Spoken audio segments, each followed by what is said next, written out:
The cast of Dr. Quinn, Medicine Woman looked almost unreal on screen. Their lives in the fictional town felt warm, steady, and full of moral certainty.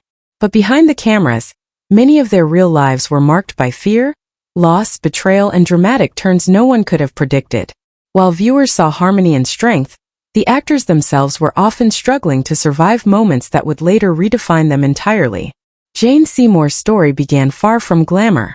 In 1993, she was nearly broke, sitting alone with a phone in her hand, forcing herself to call her agent and admit she would take any work available. It was terrifying to say out loud.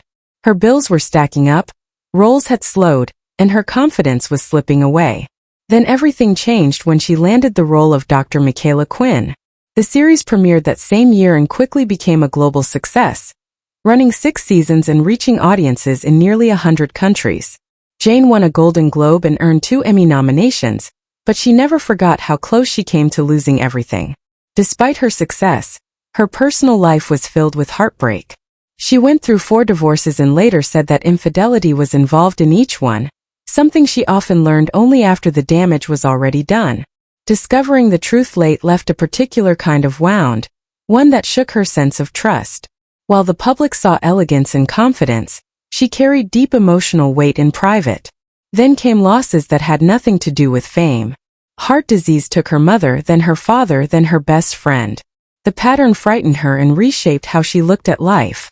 Learning that heart disease kills more women in the United States than all cancers combined pushed her into action. She became vigilant about her own health and joined the American Heart Association to warn other women. Later, the loss of her granddaughter Jade to a heart-related condition struck another devastating blow. It drew her closer to her family and reminded her how fragile life truly is. Now in her 70s, Jane refuses to slow down. She found love again with John Zambetti, an air doctor who brought calm and stability into her life. She continues to speak out against ageism in Hollywood and healthcare, urging women to trust their bodies and advocate for themselves. She still hopes for a revival of Dr. Quinn, believing the character and its message remain deeply relevant. Joe Lando, remembered forever as Byron Sully, faced a different kind of test. In January 2025, his life changed overnight when a wildfire tore through Los Angeles. He woke to smoke, alarms, and panic, barely escaping with his family. When the flames cleared, his home was gone, along with every physical memory of his life. In the middle of that devastation, Jane Seymour opened her Malibu home to him and his family, welcoming them without hesitation for weeks. Her kindness reminded him that when everything is stripped away, people are what truly matter. Joe continued working, appearing in guest roles in films, but the fire left a permanent mark. His story became a reminder that fame offers no shield against disaster, and that resilience often shows itself in quiet gratitude and perseverance. Chad Allen's life took a painful turn much earlier.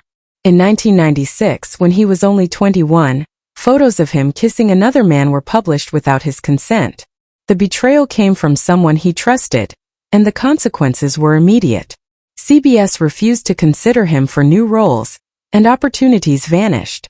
In an industry hostile to LGBTQ actors at the time, he felt shut out of a world he had grown up in. Instead of breaking, Chad slowly rebuilt himself. He began speaking openly about identity and pain, then shifted toward work that felt authentic. He returned to school, studying psychology, and eventually earned his doctorate.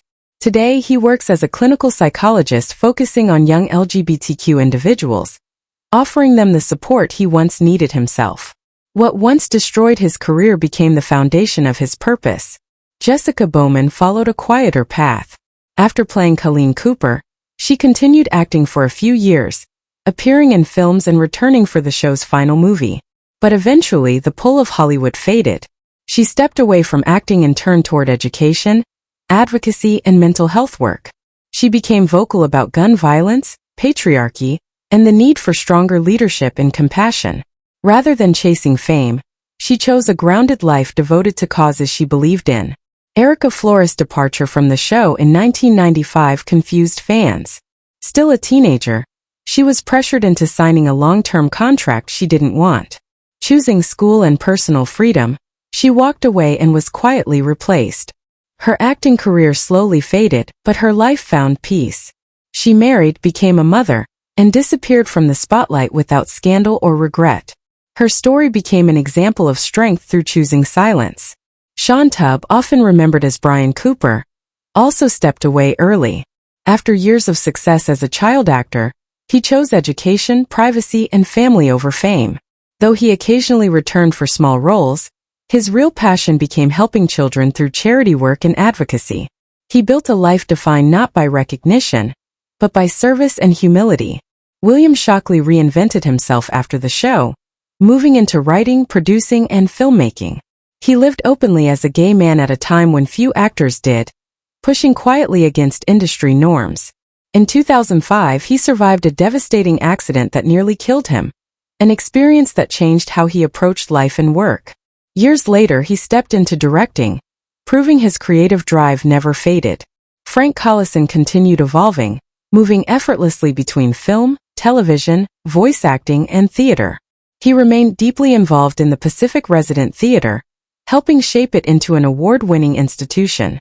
Even in his 70s, he continued performing and exploring new creative paths, showing that passion does not age. Orson Bean's life ended suddenly and tragically in 2020 when he was struck by two cars while crossing a street near the theater he loved. At 91, he was still performing, rehearsing, and bringing joy to others. His death shocked everyone who knew him, but his legacy lived on through the countless lives he touched on stage, on screen, and behind the scenes. Together, these stories reveal a truth viewers never saw during the show's golden years. Behind the warmth and certainty of Dr. Quinn, Medicine Woman were real people navigating betrayal, loss, reinvention, and survival.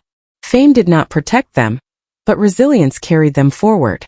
Their journeys remind us that life continues long after the cameras stop rolling, and sometimes the most powerful transformations happen far from the spotlight.